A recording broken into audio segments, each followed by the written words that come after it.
ज्ञान the treasure में आपका स्वागत है। और हम आपको बताएंगे कि भगवान श्री कृष्ण पर रणछोड़ होने का आक्षेप या आरोप क्यों लगा था। मुरली मनोहर, कान्हा, कृष्ण मुरारी, नंद गोपाल, देवकी नंदन भक्तों ने अपने भगवान कृष्ण को न जाने कितने ही नाम दे दिए हैं।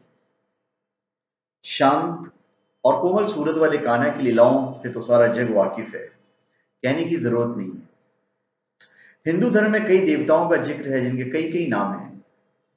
कुछ नाम उन्हें प्रेम पूर्वक मिल जाते हैं तो कुछ नाम के पीछे कोई कारण या कोई घटना छिपी होती है। अपने कृष्ण भगवान के भी कई भिन्न भिन्न नाम सुने होंगे।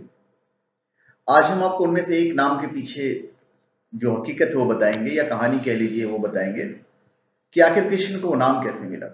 रणछोड़ कृष्ण। कृष्ण का एक नाम रणछोड़ है। सुनकर हैरानी होती है कि जब कृष्ण की महिमा से हम सभी भली भांति अवगत हैं तो क्यों श्री कृष्ण ने अपने शत्रु का मुकाबला न कर मैदान छोड़ने में भलाई समझी। बात है जरासंध की। ये घटना तब की है जब मगध के शासक जरासंध ने कृष्ण को युद्ध के लिए ललकारा था, परंतु उसने देखा कि कृष्ण अपने भाई बलराम के साथ रण यानी युद्ध का मैदान छोड़कर भाग रहे हैं। इस दृश्य को देखकर जरासंध हंसने लगा। कृष्ण अपने भाई बलराम के साथ बहुत दूर तक भाग चुके थे, जिसके कारण दोनों को ही थकान महसूस होने लगी थी। आराम करने के लिए वो दोनों प्रवस्ता पर्वत, जिस पर हमेशा वर्षा होती रहती थी, उस पर चढ़ गए। जरासंध ने उन दोनों को बहुत ढूंढा, लेकिन दोनों में से कोई भी उनके हाथ न लगा।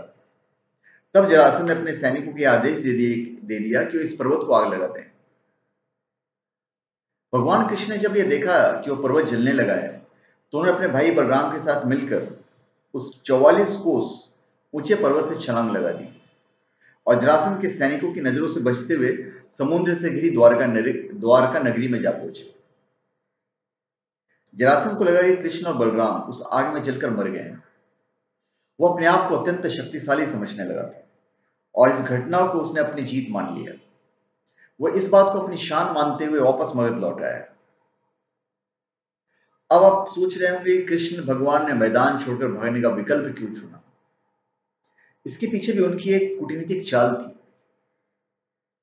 दरअसल भगवान कृष्ण जानते थे कि उस समय उनके शत्रु यानी जरासंध की ताकत उनसे कहीं ज्यादा थी।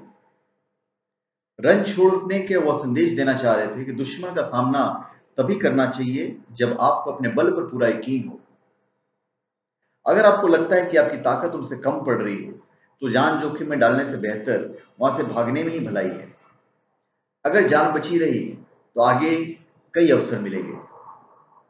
तो ये संदेश जो है कृष्ण भगवान कृष्ण का जो पूरा जीवन है वो संदेश दिया हुआ है। हर घटना के पीछे एक संदेश है। तो इस घटना के पीछे भी हमारे लिए संदेश है, आपके लिए संदेश है। तो इसलिए उनका नाम रणछोड़ पड़ा। तो धन्यवाद। आप हमारे चैनल पे सब्सक्राइब करें और अपने कमेंट दीजिए। धन्यवाद।